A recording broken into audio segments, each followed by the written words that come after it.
Engine fire in flight. Phrase I like to remember is reds out. First, you go for mixed throttle cutoff, fuel shuttle valve off. Main purpose of this is to cut all the fuel supply feeding into the fire. If you had auxiliary fuel pump off, on for any reason, then you might want to turn it off at this point. If the fire is extinguished by this reds out action, then you would proceed to communicate. It's your basic mayday, mayday, mayday, state your position, what is the situation, and what is your intention, where are you gonna land, and so on and so forth.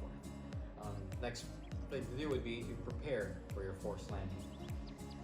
Procedures would be master switch off, cabin heat off, then you would execute your forced landing checklist. Secondly, if reds out does not extinguish the fire, then all hope isn't lost.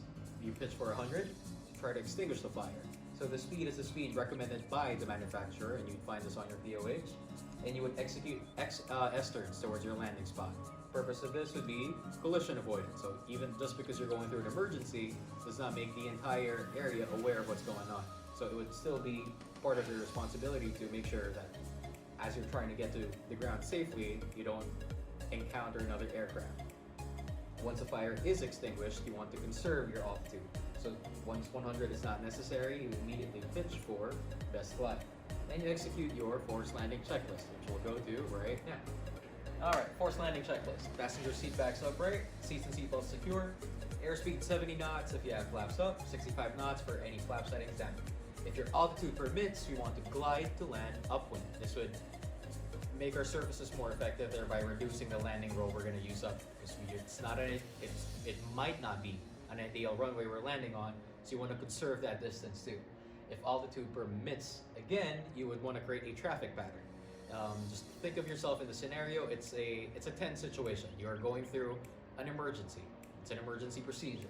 So you want to keep this landing as similar to your trained landings as possible, so that you can actually execute a safe landing. Because with all these factors on top of your regular landing procedures, you want to make sure you walk out of this a happy pilot.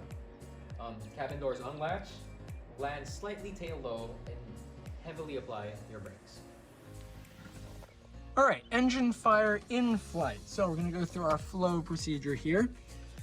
The first thing you're gonna wanna do if your engine catches fire in flight is turn off your fuel. So step one, mixture idle cutoff, fuel shutoff valve off, auxiliary fuel pump off.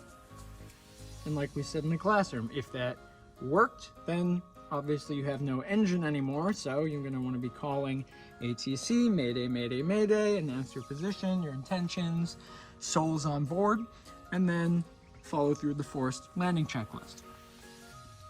If when you turned your fuel off, the fire did not get extinguished, now you're going to want to start pitching down and getting your airspeed up to 100 knots. And then you should do S-turns to make sure that you avoid landing or colliding with anyone below you, and obstacle clearance as well if you're low. And then use that speed to help you snuff out the fire. Once the fire was out, then you're going to pitch for best glide, continue with your forced landing checklist. It is important to note that we are talking about flow procedures here.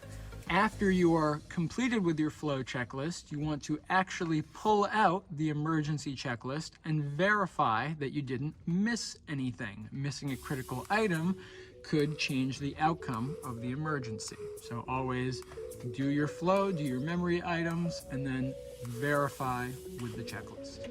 Alrighty, so the second part after you have snuffed the flames out is executing your forced landing checklist. So you should already be at your best glide airspeed. You want to make sure that your passenger seat backs are upright, seat belts are secure, seats are secure. Airspeed should be 70 if your flaps are up, 65 flaps are down. And then you have to judge your scenario and your situation. If altitude permits, then you need to glide to land upwind, right? We always want to land into the wind. If you have more altitude, giving you more time, you should always try to create a traffic pattern that you're more comfortable and familiar with. So maybe enter a downwind, a base, a final, maybe just a base to final, whatever your scenario gives you. And then cabin doors, you should unlatch, right? If for some reason your aircraft landed rough and your airframe got crunched slightly, but you still landed, you want to be able to open the door.